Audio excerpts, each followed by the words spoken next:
Pemirsa, seorang oknum ASN salah satu BUMN di Kabupaten Batang, Jawa Tengah diketahui ini ditangkap polisi atas kasus pencabulan 6 bocah perempuan di bawah umur. Pelaku pemirsa yang merupakan tetangga ini menjalankan aksinya dengan membujuk korban bermain tablet di rumahnya.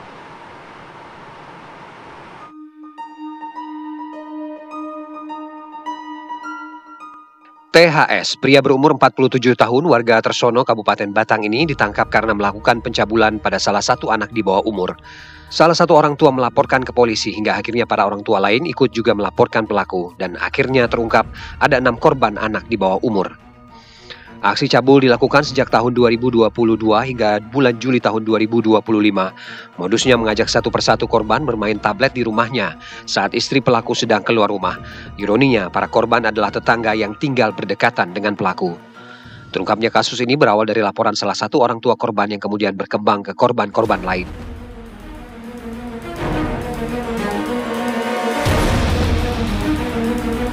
Kami dilaporkan oleh salah satu orang tua anak di bawah umur, di mana kami menerima satu laporan, tapi ternyata seiring berjalannya waktu kami melaksanakan proses penyelidikan, ternyata datang juga orang-orang tua dari korban yang ternyata anaknya juga mengalami hal serupa.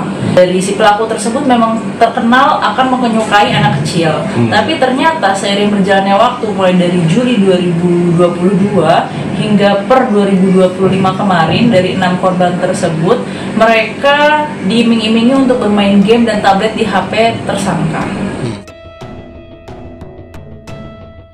Menurut Direktur Perlindungan Anak UNICEF, kasus kejahatan seksual terhadap anak kerap diawali dari dunia digital.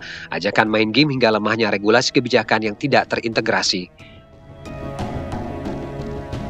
Isn't just Indonesia's problem. This is a problem that we see in many countries. And I think it's the nature of child protection because we work through so many different ministries. And so what UNICEF does with the government, and in Indonesia's case, is ensure that the different systems are interconnected. So the health, education, social services are all interconnected.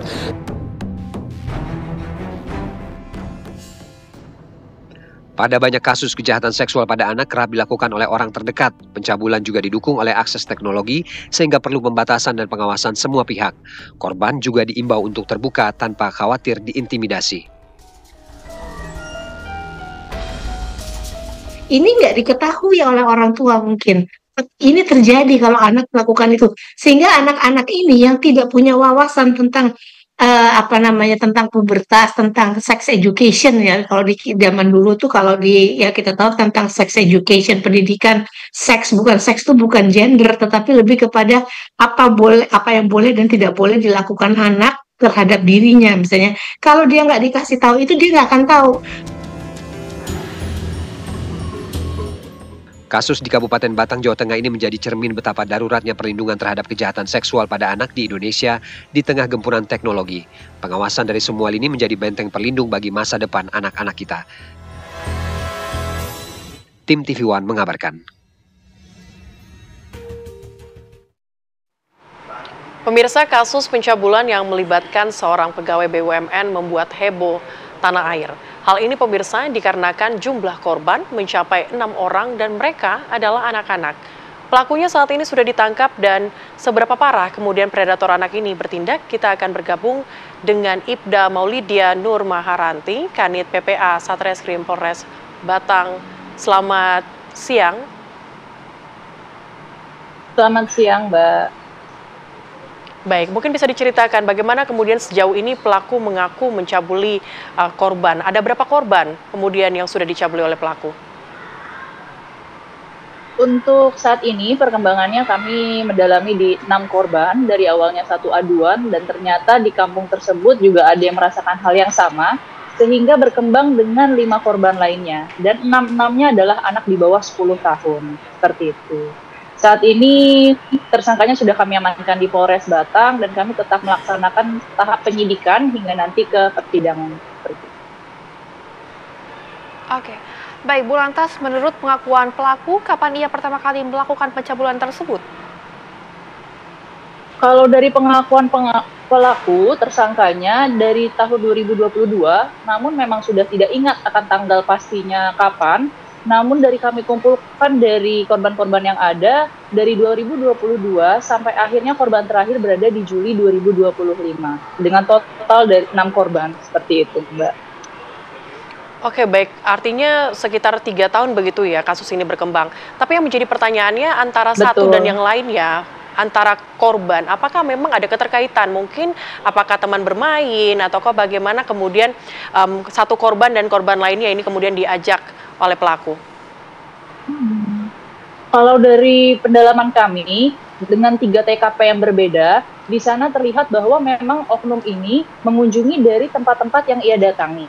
Memang terkenal dengan menyukai anak kecil, tapi setelah adanya kasus ini terbukti bahwa memang menyukainya tidak hanya sekedar suka, tetapi justru ke arah pencabulan, karena mulai menyentuh diri tempat-tempat bagian sensitifnya anak itu dengan memberikan iming-iming untuk menonton video, tablet, bermain game, atau kadang mengajak untuk bergambar bersama di ruang tamu yang bahkan rumah dari anak itu sendiri, di mana orang tuanya memang lagi tidak ada di rumah, sehingga pelaku ini bisa melakukan hal-hal yang dia inginkan dengan anak tersebut.